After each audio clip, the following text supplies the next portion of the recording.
आप परम भाग्यशाली हैं कि आपने इस चैनल को खोलकर देखने के लिए शुरुआत की और आप बहुत ही सौभाग्यशाली और परम पिता की असीम अनुकंपा के पात्र होंगे तो ही आप इसके अंत तक जा पाएंगे, अन्यथा इसे आप तुरंत खोलकर बंद भी कर सकते हैं। तो आइए शुरुआत करने से पहले मैं आप लोगों से निवेदन करता हूँ कि जीवन यात्रा के अनमोल रत्न में आज हम श्रीमद् भागवत गीता के 15वें अध्याय का महत्व आप लोगों तक लेकर आए हैं। सब्सक्राइब आवश्यक रूप से करें क्योंकि यह आपके ही लाभ की जानकारी है जिससे आपकी आध्यात्मिक उन्नति तय है। आइए शुरुआत करते हैं।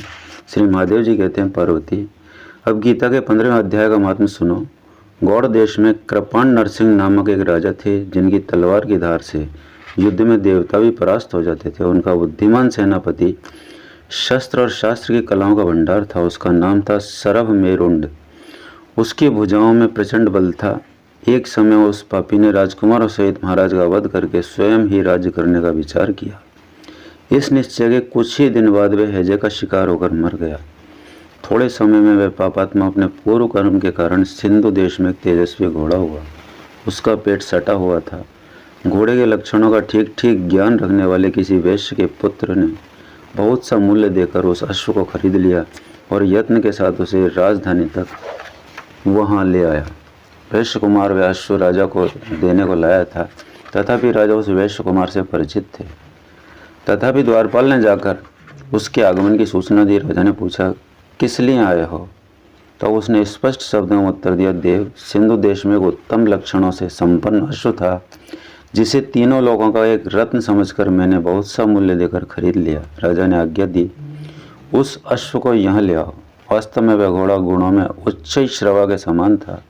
सुंदर रूप का तो मानो वह घर ही था। शुभ लक्षणों का समुद्र जान पड़ता था। वैश्य घोड़ा ले आया और राजा ने उसे देखा।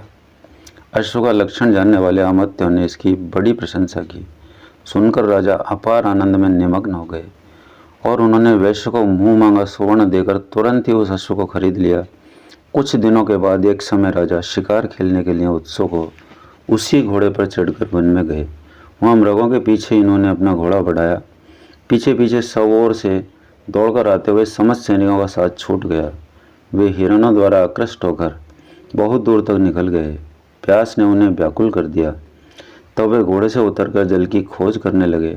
घोड़े को तो उन्होंने वृक्ष की डाली में बांध दिया और स्वयं एक चट्टान पर चढ़ने लगे। कुछ दूर जाने पर उन्होंने देखा कि एक पत्ते का टुकड़ा हवा में उड़कर शिलाखंड पर गिरा है। उसमें गीता के 15वें अध्याय का आधा श्लोक लिखा हुआ था। राजा उसे बाँचने लगे। उनके मुख से गीता के अक्षर सुनकर घोड़ा तुरंत गिर पड़ा और अश्व शरीर को छोड़कर तुरंत ही दिव्य विमान पर बैठकर वह स्वर्गलोक को चला गया। तत्पश्चात राजा ने पहाड़ पर चढ़कर एक उत्तम आश्रम देखा जहाँ नाग, केसर, केले, आम और नारियल के वृक्ष लहरा रहे थे। आश्रम के भीतर एक ब्राह्मण बैठे हुए थे जो संसार की वासनाओं से मुक्त थे। राजा ने उन्हें प्रणाम करके बड़ी भक्ति के साथ पूछा, ब्राह्मण, मेरा अश्व जो अभी अभी स्वर्ग को चला गया है उसमें क्या कारण है? राजा की बात सुनकर त्रिकालदर्शी मंत्रवेत्ता एवं महापुरुषों में श्रेष्ठ विष्णु शर्मा नामक ब्राह्मण ने कहा, राजन, पूर्व काल में तुम्हारे यहाँ जो सरभ मेरुण नामक सेनापति था वह तुम्हें पुत्रों सहित मारकर स्वयं राज्य हड़प लेने को तैयार था। इसी बीच में हैजे का शिकार होकर वह मृत्यु को प्राप्त हो गया। इसके बाद वह उसी पाप से घोड़ा हुआ था। यहाँ कहीं गीता के 15वें अध्याय का आधा श्लोक मिल गया था, उसे ही तुम बाँचने लगे। उसी को तुम्हारे मुख से सुनकर वह अश्व स्वर्ग को प्राप्त हुआ। तदंतर राजा के पार्श्ववर्ती सैनिक उन्हें ढूंढते हुए वहाँ आ पहुँचे। उन सब के साथ ब्राह्मणों को प्रणाम करके राजा प्रसन्नतापूर्वक वहाँ से चले और गीता के 15वें अध्याय के श्लोक अक्षरों से अंकित उसी पत्र को बाँच बाँच कर प्रसन्न होने लगे।